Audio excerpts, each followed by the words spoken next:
ಇಡೀ ಕರ್ನಾಟಕ ರಾಜ್ಯದ ಪ್ರಾಥಮಿಕ ಪ್ರೌಢಶಾಲೆಗಳ ವಿಷಯಗಳ ಕುರಿತು ಈಗಾಗಲೇ ಹಲವಾರು ಸದಸ್ಯರು ಮಾತನಾಡಿದ್ದಾರೆ. ನಾನು ಕಲ್ಯಾಣ ಕರ್ನಾಟಕ ಭಾಗದಲ್ಲಿರ್ತಕ್ಕಂಥದ್ರ ಬಗ್ಗೆ ಸ್ವಲ್ಪ ಮಾತನಾಡೋಕ್ಕೆ ಬಯಸ್ತೀನಿ. ಕಲ್ಯಾಣ ಕರ್ನಾಟಕ ಭಾಗದಲ್ಲಿ ಸುಮಾರು 18,000ಕ್ಕೂ ಹೆಚ್ಚು ಪ್ರೈಮರಿ ಸ್ಕೂಲ್ ಟೀಚರ್ಸ್ ಕೊರತೆಗಿದೆ ಇದೆ ಸಭಾಪತಿಗಳೇ. ಸುಮಾರು 4,000ಕ್ಕೂ ಹೆಚ್ಚು ಪ್ರೌಢಶಾಲೆ ಶಿಕ್ಷಕರ ಕೊರತೆ ಇದೆ ಮತ್ತು 3 ವರ್ಷದಲ್ಲಿ ಅಂದಾಜು 5,000 ಪ್ರಾಥಮಿಕ ಶಾಲೆಗಳು ಈಗಾಗಲೇ ನಿವೃತ್ತಿ ಆಗಿದ್ದಾರೆ. ಕಡೆಯ ವರ್ಷದ ಹೇಳಕ್ಕಂತಾರೆ. ಮತ್ತು ಈಗಿನ ವರ್ಷದಲ್ಲಿ ಮತ್ತು ನಿವೃತ್ತಿ ಹೊಂದಿದ್ರೆ ಇನ್ನೂ ಒಂದಿಷ್ಟು ತೊಂದರೆ ಆಗ್ತಕ್ಕಂಥ ಸಂದರ್ಭ ನಮ್ಮ ಕಲ್ಯಾಣ ಕರ್ನಾಟಕದಲ್ಲಿದೆ. ಮತ್ತು ಅದರಲ್ಲಿ ವಿಶೇಷವಾಗಿ ಕೊಪ್ಪಳದ್ದು ಸರ್ಕಾರಿ ಅನುದಾನ ರಹಿತ ಇತ್ಯಾದಿ ಪ್ರೈಮರಿ ಶಾಲೆಗಳ ಸಂಖ್ಯೆ ಹೇಳಕ್ಕೆ ನೋಡ್ರೆ 1,387 ಇದೆ. ಅದರಲ್ಲಿ ಪ್ರೌಢಶಾಲೆಗಳ ಸಂಖ್ಯೆ 372. ಈಗಾಗಲೇ ಇದರಲ್ಲಿ 2 ಶಾಲೆಗಳನ್ನು ಸೇರಿ ಶಿಕ್ಷಕರ ಕೊರತೆ ಕೂಡ ಹೆಚ್ಚಾಗಿ ಕಾಣ್ತಾ ಇದೆ. ಮತ್ತು ಇವತ್ತಿನ ದಿನ ಎಲ್ಲ ಶಾಲೆಗಳಲ್ಲಿ ಶಿಕ್ಷಕರು ಕಾರ್ಯನಿರ್ವಹಿಸತಕ್ಕಂಥವ್ರು 5,284 ಇದೆ. ಖಾಲಿ ಇರುವ ಕಾಯಂ ಸರ್ಕಾರಿ ಶಿಕ್ಷಕರು 2,609 ಇದೆ. ಸುಮಾರು 35ರಷ್ಟು ಶಿಕ್ಷಕರ ಹುದ್ದೆ ಖಾಲಿ ಇದೆ. ನಮ್ಮ ಭಾಗದಲ್ಲಿ ಶಿಕ್ಷಕರ ಸಂಸ್ಥೆಗಳು ಕೂಡ ಸಹ ಕಡಿಮೆ ಇದೆ.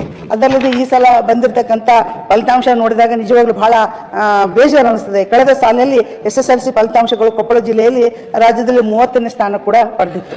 ಅದಲ್ಲದೆ ಕೂಡ ಇವತ್ತಿನ ದಿನ ಕೂಡಲೇ ಖಾಲಿ ಇರುವ ಕಾಯಂ ಶಿಕ್ಷಕರ ನೇಮಕಾತಿ ಜರೂರಾಗಿ ಮಾಡಬೇಕಾಗಿದೆ. ಶಾಲೆಗಳ ಮೂಲಭೂತ ಸೌಕರ್ಯ ಕೂಡ ಒದಗಿಸಬೇಕಾಗಿದೆ. ಹೊಸ ಶಾಲೆಗಳು ತೆರೀಬೇಕಾದ್ರೆ ಪರವಾನಗಿ ನೀಡುವ ವಿಧಾನಗಳನ್ನು ಸರಳೀಕರಣ ಮಾಡಬೇಕು ಹಾಗೂ ಅನಗತ್ಯ NOCಗಳನ್ನು ತೆಗೆದುಕೊಳ್ಳಬಾರ್ದಂತಕ್ಕಂಥದ್ದು ನಮ್ಮ ಭಾಗದಲ್ಲಿ ಹೆಚ್ಚಾಗಿದೆ ಸಭಾಪತಿಗಳೇ. ಅದಲ್ಲದೆ ಇವತ್ತಿನ ದಿನ ಇನ್ನೊಂದು ತೊಂದರೆ ಹೇಳಬೇಕಂದ್ರೆ ಅನುದಾನಿತ ಶಾಲೆಗಳಲ್ಲಿ 2015ರಿಂದ 2020ರವರೆಗೆ ವಿವಿಧ ಕಾರಣಗಳಿಂದ ತೆರವಾದ ಹುದ್ದೆಗಳು ಭರ್ತಿ ಮಾಡಲು ಪ್ರಕ್ರಿಯೆ ಆರಂಭಿಸಿ ವರ್ಷವಾದರೂ ಇನ್ನೂ ಪ್ರಗತಿ ಇಲ್ಲ. ಮತ್ತು ಶೈಕ್ಷಣಿಕ ವರ್ಷದ ಆರಂಭದಲ್ಲಿ ಪಠ್ಯಪುಸ್ತಕ ದೊರೆಯುವಂತಾಗಲಿ ಅಂತಕ್ಕಂಥದ್ದು ಇದೆ. ಯಾಕಂದ್ರೆ ಇದು ಬಹಳ ಗಂಭೀರವಾಗಿರುತ್ತೆ. ಮೊನ್ನೆ ನಾನು ಕುಣಿಕೇರಿ ಶಾಲೆಗೆ ಒಂದು ಕಂಪ್ಯೂಟರ್ ಕೊಟ್ಟಿದ್ದೆ. ಅದನ್ನ ಉದ್ಘಾಟನೆ ಮಾಡೋಣ ಅಂತ ಶಾಲೆ ಶಿಕ್ಷಕ ಕರೆದಾಗ ಹಿಂದಿ ಪಠ್ಯಪುಸ್ತಕ ಮೊನ್ನೆ ತಾನೇ ಬಂದಿದೆ. ಈಗ ಪರೀಕ್ಷೆ ಇನ್ನೊಂದು 3 ತಿಂಗಳಲ್ಲಿ ಪರೀಕ್ಷೆ ಬಂತು. ಹೇಗೆ ಮಕ್ಕಳಿಗೆ ಅವರಿಗೆ ಶಿಕ್ಷಣ ಕೊಡಬೇಕು? ಅದು ಹಿಂದಿ ಸಬ್ಜೆಕ್ಟ್ ಅಂತಂದ್ರೂ ಕೂಡ ಪಾಪ ಮಕ್ಕಳಿಗೆ ಕನ್ನಡ ಹೆಚ್ಚಾಗಿ ಮಾತಾಡೋದು ಕಲಿತು ಓದಿ ಬರೀಬೇಕಲ್ಲ ಪರೀಕ್ಷೆ ಬಹಳ ತೊಂದರೆ ಆಗ್ತಿದೆ. ಶಿಕ್ಷಕರು ಯಾವ ರೀತಿ ತೊಂದರೆ ಅನುಭವಿಸ್ತಾರೆ ಅಂತಕ್ಕಂಥದ್ದು ನನ್ನ ಮುಂದೆ ಹೇಳಿದ್ರು. ಇದೊಂದು ನಾನು ಸಚಿವರಲ್ಲಿ ಗಮನಕ್ಕೆ ತರಕ್ಕೆ ಇಷ್ಟಪಡ್ತೀನಿ. ಮತ್ತು ಅನುದಾನಿತ ಸಂಸ್ಥೆಗಳು ಅತಿಥಿ ಶಿಕ್ಷಕರನ್ನು ಸರ್ಕಾರವೇ ನೇಮಕ ಮಾಡುತ್ತದೆ ಎಂದು ಸಚಿವರು ಹೇಳ್ತಾರೆ. ಆದರೆ ಇನ್ನೂ ಅದು ಕಾರ್ಯಗತವಾಗಿಲ್ಲ. ಹೆಚ್ಚು ಕಡಿಮೆ ಅನುದಾನಿತ ಶಿಕ್ಷಣ ಸಂಸ್ಥೆ ನೌಕರರ ಆರೋಗ್ಯ ಸಂಜೀವಿನಿ ಬಗ್ಗೆ ಕೂಡ ದೊರೆಯುವಂತಾಗಲಿ. ಇದೊಂದು ಬಹಳಷ್ಟು ಶಿಕ್ಷಕರು ಬಂದಾಗೆಲ್ಲ ಕೇಳ್ತಾ ಇರ್ತಾರೆ ಸಭಾಪತಿಗಳೇ ಮತ್ತು ಸಚಿವರಲ್ಲಿ ಮಾತ್ರ ನಾನು ವಿನಯಪೂರ್ವಕವಾಗಿ ಮಾಡ್ಕೊಂಡು ಇದೊಂದು ಬಹಳಷ್ಟು ಶಿಕ್ಷಕರು ಕೇಳೋದ್ರಿಂದ ಇದನ್ನು ಕೊಟ್ಟರೆ ಚೆನ್ನಾಗಿರ್ತದೆ. ಗ್ರಾಮೀಣ ಭಾಗದಲ್ಲಿರುವ ಅನುದಾನಿತ ಶಿಕ್ಷಣ ಸಂಸ್ಥೆಗಳು ಬೋಧಕರ ಕೊರತೆ ಮುಚ್ಚುವಂತಹ ಹಂತಕ್ಕೆ ಬಂದಿದೆ. ಈಗಾಗಲೇ ಶಾಲೆಗಳಲ್ಲಿ 1-2 ಶಿಕ್ಷಕರು ಒಬ್ಬ ಏಕೋಪಾಧ್ಯಾಯ ಇರ್ತಕ್ಕಂಥ ಶಾಲೆ ಇದೆ. ಒಬ್ರು ಒಂದು ದಿನ ಹೋಗ್ಬಿಟ್ರೆ ಇಡೀ ಶಾಲೆ ನಡೆಸ್ಬಿಟ್ಟು ಬಂದ್ರೆ ಮತ್ತೆ ತಿರ್ಗಾ ಅವ್ರು ಮರುದಿನ ಹೋಗ್ಬೇಕು. ಅದು ಎಲ್ಲ ಪೀಳಿಗೆ ಮಕ್ಕಳನ್ನ ಅವರೇ ಸಂಭಾಳಿಸ್ತಕ್ಕಂಥ ಕೆಲಸ ಆಗ್ತಾ ಇದೆ. ಮತ್ತು ಶಿಕ್ಷಕರಿಗೆ ಬಿಸಿ ಊಟ ಮತ್ತು ಮೊಟ್ಟೆ ಬಾಳೆಹಣ್ಣು ಈಗ ನೋಡಿ ಹೆಂಗಾಗಿದೆ ಅಂತ ಅಜೀಂ ಪ್ರೇಮ್ಜಿ ಅವರು ಮತ್ತೊಂದು ಮಕ್ಕಳಿಗೆ ಮೊಟ್ಟೆ ಕೊಟ್ಟರು. ಒಂದು ಮೊಟ್ಟೆ ಕೆಟ್ಟರೆ ಆ ಭಾಗದಲ್ಲಿ ನೆಟ್ ಇರೋದಿಲ್ಲ. ಅದ್ರ ಲೆಕ್ಕ ಕೊಡ್ಬೇಕಾದ್ರೆ ನೆಟ್ಟನ್ನು ಹುಡ್ಕೊಂಡು ಶಿಕ್ಷಕ ಹೊಲ ಗದ್ದೆಗಳಲ್ಲಿ ಹೋಗ್ಬಿಟ್ಟು ಅದೊಂದನ್ನ ಸೇರಿಸಿ ಬರ್ತಕ್ಕಂಥದ್ದಿದೆ. ಈಗ ಇವತ್ತು ಶಿಕ್ಷಕರು ಏನು ಹೇಳ್ತಾ ಇದ್ದಾರೆ, ನಮಗೆ ಇವೆಲ್ಲ ಹಚ್ಚಿದ್ರಿಂದ ನಮಗೆ ಶಿಕ್ಷಣ ಮಕ್ಕಳಿಗೆ ಕೊಡಬೇಕಾದ ಟೈಮ್ ಸಿಗ್ತಾ ಇಲ್ಲ.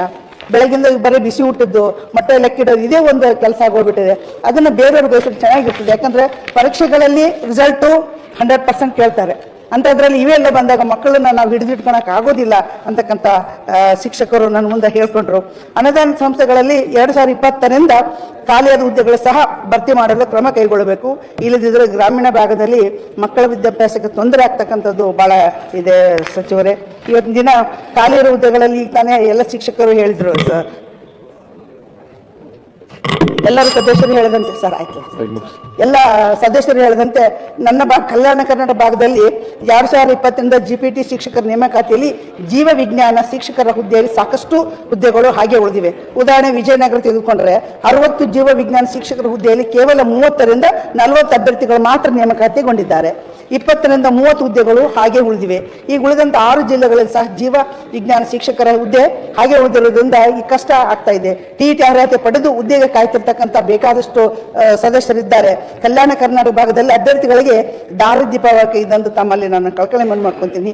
HK ಭಾಗದಲ್ಲಿ 15,000 GPT ಹುದ್ದೆಗಳು ಖಾಲಿ ಇದ್ದು 40% ಪ್ರಮೋಷನ್ ಆದ್ರೆ 6,000 GPT ಹುದ್ದೆಗಳು ಭರ್ತಿ. ಮೀಸಲು 60%, ನೇರ ನೇಮಕಾತಿ ಆದ್ರೆ 9,000 ಹುದ್ದೆಗಳು ಉಳಿತವೆ.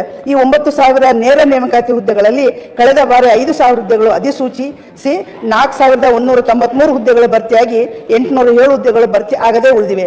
ಭರ್ತಿಯಾಗದೆ 807 ನೇರ ನೇಮಕಾತಿ ಅಡಿಯಲ್ಲಿ ಉಳಿದ 4,000 ಹುದ್ದೆಗಳು ಸೇರಿದರೆ 4,807 ಹುದ್ದೆಗಳು ನೇರ ನೇಮಕಾತಿ ಅಡಿಯಲ್ಲಿ ಖಾಲಿ ಇದ್ದಾವೆ ಸರ್. ಪ್ಲೀಸ್, ಶಿಕ್ಷಕರ ಸಮಸ್ಯೆ ಇರೋದ್ರಿಂದ ಆಮೇಲೆ ಸರ್, ನನ್ನ ಕಲ್ಯಾಣ ಕರ್ನಾಟಕ ಭಾಗದ್ದು ಅವರೆಲ್ಲರೂ ಹೇಳಿದ್ರು ಸರ್.